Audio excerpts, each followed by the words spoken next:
नमस्कार, कल की तैयारी में आपका स्वागत है। आपके साथ मैं हूं मानसी दवे। भारतीय बाजार में पिछला ट्रेडिंग सेशन लगातार थर्ड सेशन था, जबकि बाजार ने अच्छी खासी मजबूती पर कामकाज देखा। हालांकि मंगलवार का सेशन आउट परफॉर्मेंस का रहा। उसके बाद मंगलवार के सेशन में बाजार ने अपने आप को संभाला और बुधवार के सेशन में फिर से हमने देखा बाइंग इंटरेस्ट बेंचमार्क से लेकर ब्रॉडर मार्केट्स तक हर तरफ रिफ्लेक्ट होता हुआ नजर आया। ऐसे में यहां से आगे आने वाला सेशन कैसा रह सकता है, आप स्ट्रैटेजी क्या बनाएंगे, कौन से स्टॉक्स पर होनी चाहिए आपकी नजर, और साथ ही आपके सवालों के जवाब, ये सारी की सारी चीजें अगले 20 से 22 मिनट में हम आपके लिए पेश करने वाले हैं। तो चलिए करते हैं आज की शुरुआत हमारे एक्सपर्ट्स को जोड़कर, और उससे ठीक पहले आपको एक बार बता देते हैं कि कल के सत्र में कौन से स्पेसेस थे, कौन से सेक्टर्स थे जहां पर अच्छा खासा एक्शन और बाइंग इंटरेस्ट देखने को मिला था। एक तो हमने देखा आईटी स्पेस में लगातार मूवमेंट टुवर्ड्स अपसाइड देखने को मिली, बढ़त के साथ कामकाज वहां पर था। और इसके अलावा अगर आप देखेंगे EMS category, electronic manufacturing services वाले जो स्टॉक्स थे वहां पर भी अच्छी खासी तेजी। हालांकि पिछले कुछ सेशन से हम देख रहे हैं रियल एस्टेट सेक्टर की पिटाई होती हुई दिख रही है, बिकवाली का दबाव वहां पर हावी होता हुआ दिख रहा है। और साथ ही मेटल स्टॉक्स में भी चमक जो है वो फीकी पड़ती हुई जरूर नजर आई। लेकिन चलिए अब जानते हैं Motilal Oswal financial services limited की स्नेहा पोद्दार और जेएम फाइनेंशियल सर्विसेज के तेजस शाह से कि वो बाजार पर क्या रणनीति बना रहे हैं। स्नेहा, तेजस, बहुत स्वागत है आपका ईटी नाउ स्वदेश पर। अपना समय हमें देने के लिए आपका शुक्रिया। Will start with you Sneha, कैसे रीड कर रही है फंडामेंटल्स मार्केट के आप, और यहां से आगे की रणनीति क्या बनाकर चल रही है? हाय, गुड आफ्टरनून मानसी जी। सो ओवरऑल अगर हम मार्केट देखें तो एक अच्छी वापस से मोमेंटम देखने को मिली है, स्पेशली इंडेक्स हैवी वेट्स में थोड़ी सी पॉजिटिव मूवमेंट हमें देखने को मिली है, क्योंकि लार्जली जो क्रूड प्राइसेस है वो कूल डाउन हुए हैं, 80 के नीचे आ गए, जिससे एक बहुत बड़ा सपोर्ट मिल रहा है काफ़ी सेक्टर्स के लिए, जैसे कि पेंट्स, टायर्स, सीमेंट, बहुत सारे सेक्टर्स है जो ऑयल पे डिपेंडेंट है एज रॉ मटेरियल। तो उन सब के लिए कि बहुत ही रिलीफ की बात है कि ऑयल प्राइसेस काफ़ी कूल डाउन हो गए। तो ब्रॉडर मार्केट में एक हमने ओवरऑल मोमेंटम देखी है, एंड अगर ये सस्टेन करती है, जो कि एक कंफर्मेशन जब प्रॉपर डील साइनिंग हो जाएगी तो एक हमें एक कंफर्मेशन हो जाएगी, नहीं तो तब तक क्या है कि तलवार लटकी हुई रहती है। बट होपफुली कि डील साइन हो जाए एंड ये ऑयल प्राइसेस यहाँ सस्टेन करते तो मार्केट के लिए बहुत पॉजिटिव है। अभी मार्केट कुछ दिन थोड़ा सा शायद कॉशियसली ट्रेड करे, क्योंकि यूएस फेड की जो इंटरेस्ट रेट पॉलिसी डिसीजन आनी बाकी है, वो काफ़ी कुछ मार्केट को डायरेक्शन प्रोवाइड करेगा। एंड वीकेंड पे जब डील साइन होगी तो उसके बाद एक हो सकता है कि मार्केट में हम एक फ्रेश मोमेंटम देखें। बट लार्जली मार्केट में काफ़ी सेक्टर्स में बाइंग अपॉर्चुनिटी मिल रही है। So rather than index level ये स्टॉक स्पेसिफिक मार्केट डेफिनेटली है, एंड बेटर रहेगा कि जहाँ पे अर्निंग्स ग्रोथ है, वैल्यूएशन कंफर्ट है, उन स्टॉक्स पे ज़्यादा फोकस करें। तो लॉन्ग टर्म के लिए उन स्टॉक्स को आइडेंटिफाई करके वहाँ पे इन्वेस्ट करना चाहिए। तो कुछ सेक्टर्स जो हमें long term point of view से अच्छे लग रहे हैं, जैसे कि defence, cap goods, auto ancillaries, power and power related stocks and pharma, ये कुछ सेक्टर्स है जहां अभी हम long term point of view से काफ़ी बुलिश व्यू हमारा रखते हैं। ऑलराइट, तो चलिए ये एक फंडामेंटल टेक मार्केट पर तेजस से उनका भी व्यू, उनका नजरिया समझते हैं। तेजस, मार्केट रैशनली अपने आप को संभाल रहा है, अच्छे लेवल्स पर है। हालांकि ग्लोबल फ्रंट पर वॉर सिचुएशन को लेकर अब भी ट्रिगर्स हैं, शुक्रवार के दिन उसका इंतजार भी है, क्या कुछ होता है उस पर फोकस रहेगा भी। लेकिन उसके अलावा मार्केट की चाल को आप कैसे देख रहे हैं? गुड आफ्टरनून मानसी जी और तमाम दर्शकों और पैनलिस्ट को मेरा नमस्कार। निफ्टी की हम बात करें तो निफ्टी में हमने पिछले 5 दिनों में एक 1000 पॉइंट की एक धुआंधार रैली देखी है। बट निफ्टी जो है, इसका जो प्रीवियस स्विंग हाई था 24,100 का, वो आज के सत्र में भी सरपास नहीं कर पाया है। ये एक अहम रेजिस्टेंस लेवल है 24,100 का, और आज एक एफओएमसी की मीट भी है which will give direction to the global markets. तो 24,100 एक मेक और ब्रेक रेजिस्टेंस जोन है। अगर ये सरपास होता है कल ऑन अ क्लोजिंग बेसिस, तो हम, मुझे लग रहा है 400 से 500 पॉइंट की रैली आ सकती है निफ्टी में। But it needs to decisively close about 24,100 mark, और अगर ये लेवल सरपास नहीं होता है तो एक हल्का सा पुल बैक देख सकते हैं निफ्टी में। और मेजर जो सपोर्ट है अभी वो निफ्टी में 23,800 का है। तो 23,800 और 24,100 एक रेंज में है मार्केट। अगर 24,100 के ऊपर कल ब्रेकआउट आता है तो 24,500 से लेके 24,600 तक के भी लेवल हम देख सकते हैं। बैंक निफ्टी का स्ट्रक्चर रिलेटिवली स्ट्रॉन्गर है। बैंक निफ्टी ने अपनी 50 दिन की जो 200 दिन की जो मूविंग एवरेज है उसके ऊपर सस्टेन कर रहा है, और जो स्ट्रक्चर है काफी पॉजिटिव है बैंक निफ्टी का। एक 57,700 का एक रेजिस्टेंस है, अगर ये सरपास होता है तो मुझे लग रहा है एक 2 से 3% की रैली हम बैंक निफ्टी में देख सकते हैं। तो 57,700 एक मेक और ब्रेक रेजिस्टेंस लेवल है। कल के सत्र में अगर ये उसके ऊपर जाता है तो मुझे लग रहा है next target will be directly 59,000 to 59,500 on the higher side. Alright, तो चलिए मार्केट पर आउटलुक हमारे दोनों ही एक्सपर्ट्स की तरफ से आपने जाना। अब आपके सवालों के जवाब तलाशने की कोशिश करते हैं। सवाल पूछने का तरीका, हमारे QR कोड आपके स्क्रीन पर फ्लैश होंगे, उनसे हमें संपर्क करें। मार्केट रिलेटेड अपने सवाल पूछें, मैं पूरी कोशिश करूंगी इस बुलेटिन में बाजार से जुड़े आपके सवालों को मैं शामिल कर पाऊं। स्नेहा, पहला सवाल विनोद का है। कोचीन शिपयार्ड पे ये सवाल पूछ रहे हैं। 100 शेयर्स खरीदे हैं 1,644 के दाम पर। कोचीन शिपयार्ड और रिलेटेड प्लेयर सेगमेंट की ही अगर बात करें, लास्ट ट्रेडिंग सेशन में हमने देखा है मूव टूवर्ड्स अपसाइड ही था। इन पर्टिकुलर कोचीन शिपयार्ड की अगर मैं बात करूं, करीब 6% के गेंस के साथ स्टॉक 1,512 के लेवल पर क्लोज हुआ है। व्यूअर की खरीदारी ऊपर के स्तर की है, इसी वजह से नुकसान भी झेल रहे हैं। लेकिन क्या लगता है, पोजीशन को इंटैक्ट रखना चाहिए? देखिए, कोचिन शिपयार्ड उनका टाइम फ्रेम क्या है उस पर डेफिनेटली डिपेंड करेगा, बट कोचिन शिपयार्ड अगर long term point of view से वो होल्ड करना चाहते हैं तो डिसेंट स्टॉक है जिसे होल्ड किया जा सकता है। इनफैक्ट इनकी जो कॉस्ट प्राइस है वो डेफिनेटली रिकवर हो जाएगी। बट अगर मैंने ओवरऑल जो शिपिंग कंपनीज है वहाँ पे थोड़ा सा एक बार आप कह सकते हैं कि एक पेन पॉइंट भी हमें देखने को मिला है, बट क्योंकि अभी वॉर सिचुएशन जो ओवर हुई है, वापस से एक इनमें मोमेंटम इनमें दिखाई देना चाहिए।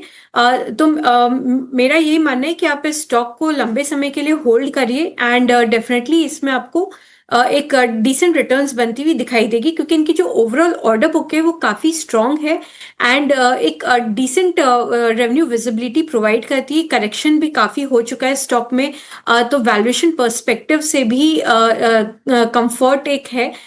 तो लॉन्ग टर्म के लिए definitely it's a hold. Near term में हो सकता है कि शायद थोड़ा सा प्रेशर आपको देखने को कंटिन्यू रहे। ऑलराइट, तो चलिए कोचिन शिपयार्ड पर ये एक टेक हमें मिलता हुआ। तेजस जी, अगला सवाल वोडाफोन आइडिया पर है। व्यूअर संजय लिखते हैं 700 शेयर्स इन्होंने खरीदे हैं वोडाफोन आइडिया के, और अपने एंट्री लेवल जो है वो 13 रुपए और 95 पैसे 13.95 के लेवल पर इन्होंने खरीदारी की है। वोडाफोन आइडिया के स्टॉक में हमने देखा है 14 रुपए 15 रुपए के लेवल के आसपास करीब 2% के गेन्स पर लास्ट क्लोज देखने को मिला था।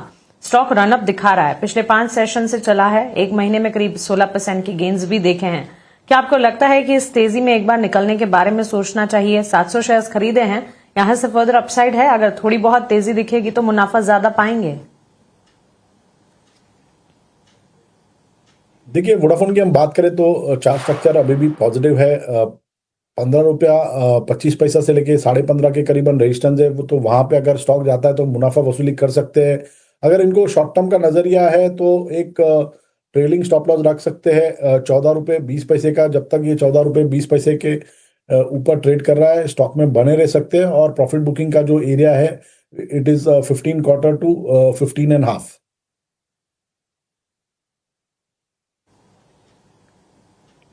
ठीक है, तो चलिए थोड़ा सा इंतजार कर लीजिए, शायद थोड़ा ज्यादा मुनाफा भी आप देख पाएं वोडाफोन आइडिया पर। आपके लिए ये व्यू हमें मिलता हुआ। अगला शेयर यूपीएल का है और पंकज खांडेकर ये सवाल हमें पूछ रहे हैं।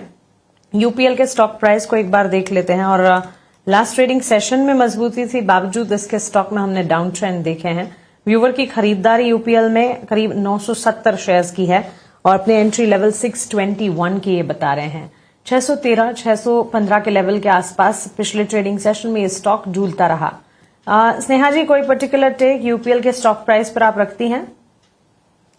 देखिए यूपीएल इनकी खरीदारी एक्चुअली बहुत ज़्यादा ऊपर की है, but otherwise UPL decent company. मैंने ऑफ लेट इनके नंबर्स थोड़े इम्प्रूव होने स्टार्ट हुए हैं। बेसिकली जो इनकी डी स्टॉकिंग साइकिल थी वो थोड़ी ईज आउट हो रही है, और ये डिफरेंशिएटेड प्रोडक्ट्स पे अभी ज़्यादा फोकस करें, तो अपने पोर्टफोलियो को उन्होंने वेल डाइवर्सिफाई कर लिया है, जिसकी बेनिफिट अब इनके नंबर्स में दिखाई दे रही है। तो Q4 के नंबर्स इनके काफ़ी अच्छे थे, प्लस इन्होंने अपने ओवरऑल जो इनकी सबसे मेजर कंसर्न थी हाई डेट लेवल्स जो इनके बैलेंस शीट में, तो इसे इन्होंने काफ़ी कुछ कम किया है, एंड ये एक्सरसाइज इनकी इनफैक्ट जारी ही है। और जो मैनेजमेंट ने गाइडेंस भी दिया है कि ये रफली 15% रेवेन्यू ग्रोथ, रेवेन्यू और एबिटा ग्रोथ एक्सपेक्ट कर रहे हैं Q1 में, क्योंकि इनकी जो ओवरऑल प्रोडक्ट मिक्स है वो हाई मार्जिन प्रोडक्ट से कंट्रीब्यूशन इनकी ज़्यादा आएगी, और डी लेवरेज की बेनिफिट भी इनके नंबर्स में रिफ्लेक्ट करेगी। तो ओवरऑल डिसेंट है, बट हम कह सकते हैं कि ये काफ़ी कुछ स्टॉक प्राइस में कैप्चर किया हुआ है, एंड बहुत मीनिंगफुल अपसाइड यहाँ से नहीं दिख रहा, क्योंकि इनकी बाइंग बहुत ऊपर ऊपर की है। तो मेरी सलाह रहेगी कि आप सेल ऑन राइज स्ट्रैटेजी अपनाएं, और जब भी कुछ एक अच्छा बाउंस मिले तो उसमें निकलने की कोशिश करें। ठीक है, तो बाउंस अगर मिल जाता है तो एक बार निकलने के बारे में सोचें। चार्ट स्ट्रक्चर या फंडामेंटल्स बेहतर है, लेकिन आपकी खरीद काफी ऊंचे स्तर की है। अगर आपके लेवल के आसपास से दिखें तो एक बार निकल जाएं, और अन्य स्टॉक्स हमारे एक्सपर्ट्स हो जाएंगे, उनमें आप अपॉर्चुनिटीज ढूंढ सकते हैं। एक और सवाल देख लेते हैं। भूपेंद्र जी का सवाल बजाज हाउसिंग फाइनेंस पर है। तेजस जी, बजाज हाउसिंग फाइनेंस के 700 शेयर्स हमारे व्यूअर ने खरीदे हैं। एंट्री काफी अच्छे लेवल की है, 13.95 रुपए, और पूछ रहे हैं कि अभी क्या करना उचित रहेगा। पिछले 5 साल में इस तरह के लेवल हमने कब देखे इस स्टॉक में? इनफैक्ट क्या राय होगी आपकी तेजस? क्या आपको लगता है ये एंट्री लेवल सही भी है? 13.95 के लेवल पर, आई थिंक 139 के लेवल पर खरीदारी है इनकी। 139 इट इज तेजस। या बजाज हाउसिंग फाइनेंस की बात करें तो स्टॉक थोड़ा सा साइडवेज है, माइल्डली पॉजिटिव है। स्टॉक ने रिसेंटली एक अच्छा खासा बेस बना दिया है in the range of 80-82 level, और एक short term moving average crossover भी हुआ है। पिछले 3-4 दिनों से स्टॉक 50 दिन की मूविंग एवरेज के ऊपर सस्टेन कर रहा है। तो मेरे हिसाब से बने रह सकते हैं। 80 रुपीज का एक ट्रेलिंग स्टॉप लॉस लगा दे, और ऊपर में मुझे लग रहा है इमीडिएट बेसिस पे स्टॉक 93-95 तक के लेवल भी छू सकता है। बट जो मेजर अपमूव है it will come only about 95। जब तक 95 के ऊपर जाएगा नहीं, कोई बड़ी अपमूव की अपेक्षा मत रखिए। और जो ट्रेलिंग स्टॉप लॉस मैंने बताया वो है 80 रुपए का।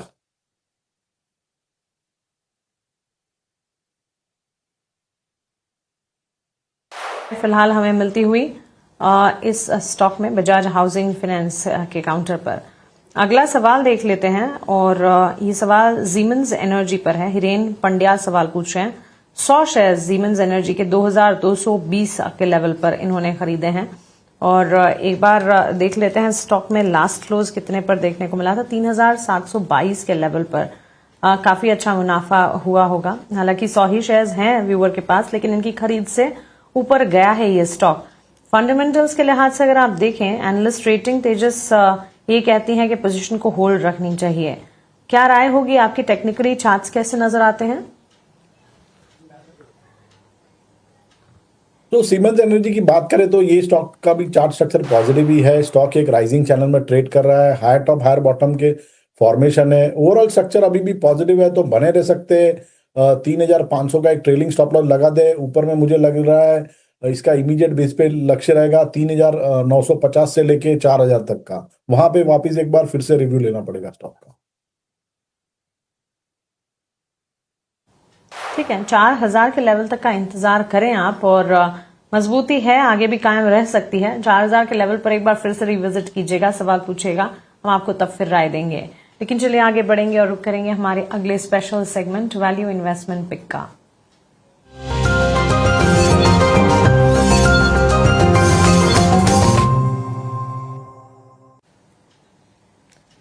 जी स्नेहा, बताइए आपकी तरफ से वीआईपी शेयर कौन से होंगे? मेरी तरफ से सबसे पहले वीआईपी शेयर है भारत फोर्ज। तो भारत फोर्ज ने रिसेंटली ही पैरामाउंट के साथ made in India next gen armoured vehicle की अनाउंसमेंट की है। प्लस रिसेंटली कंपनी ने सेमीकंडक्टर सेक्टर में भी फोरे किया है और मल्टीपल कंपनीज के साथ ये टाई अप कर रहे to manufacture critical lithography machine components. तो ये सब काफ़ी पॉजिटिव है। So, अगर हम देखेंगे तो भारत फोर्ज बहुत जोरों से डिफेंस सेक्टर में अपने पहचान को स्ट्रॉन्ग बना रही है एंड इनकी जो ओवरऑल रेवेन्यू कंट्रीब्यूशन है वो डिफेंस स्पेस से काफ़ी कुछ बढ़ गई है एंड अब मैनेजमेंट टारगेट कर रही है 25% रेवेन्यू ग्रोथ फ्रॉम इस स्पेस से, जो कि लार्जली एरोस्पेस और डिफेंस को ही टारगेट करी। तो अपने ओवरऑल वो यूएस ट्रक क्लासेट जहाँ जो कि एक बहुत ही लंपी और सिक्लिकल बिजनेस है, वहाँ पे थोड़ी सी रिलायबिलिटी को रिड्यूस करते हुए इन सेगमेंट पे ज़्यादा फोकस करी जहाँ पे ग्रोथ भी हाई है एंड प्लस एक कंसिस्टेंसी नंबर्स में देखने को मिलेगी। तो भारत फोर्ज को हम टारगेट कर सकते हैं with a target price of 2220। मेरी दूसरी पिक रहेगी डिक्सन। सो डिक्सन के जो वीवो के साथ जेवी है, मोस्ट लाइकली उसे बहुत जल्दी गवर्नमेंट से अप्रूवल मिलने वाला है।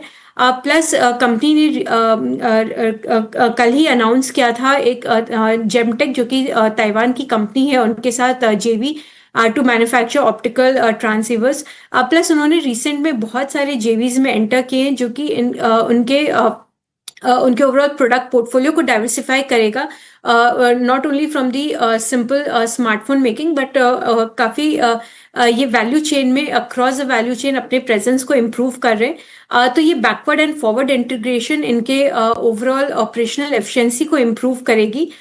दस डिक्सन को प्ले आउट किया जा सकता है with a target price of 15,290। Just quickly आप भी बताइए आपकी तरफ से वीआईपी शेयर्स क्या होंगे? तो मानसी जी, आज की मेरी पहली वीआईपी पिक है भेल लिमिटेड। स्टॉक ने एक रिसेंटली ऑल टाइम हाई बनाया था 425 का और उसके बाद लगातार स्टॉक के एक पुल बैक मूड में चल रहा है और 50 दिन की मूविंग एवरेज का सपोर्ट दिखा के लास्ट वीक में एक रिवर्सल पैटर्न भी फॉर्म हुई है। आज भी देखेंगे तो 20 दिन की मूविंग एवरेज के ऊपर क्लोज दिया है, bullish engulfing candlestick pattern form हुई है। सो बेल में करंट भाव में डिप में खरीदारी करने की राय है। इसमें आपको स्टॉप लॉस लगाना है 365 का। इसका पहला लक्ष्य रहेगा 420 का और दूसरा लक्ष्य रहेगा 445 का। और दूसरा जो मैंने स्टॉक चुना है वो है इंडिगो लिमिटेड। जो हमने ग्लोबल टेंशन ईज आउट होते हुए देखा है, उसके चलते it is positive for the aviation stock. और ये स्टॉक ने भी एक ट्रायंगल पैटर्न में ब्रेकआउट दिया है। पिछले 3 दिनों से स्टॉक 200 दिन की मूविंग एवरेज के ऊपर सस्टेन कर रहा है। Overall chart structure rock solid है, तो इसमें भी करंट भाव पे डिप में खरीदारी की जा सकती है। इसमें आपको स्टॉप लॉस लगाना है 4,450 का। इसका पहला लक्ष्य रहेगा 5,300 का, दूसरा लक्ष्य रहेगा 5,700 का।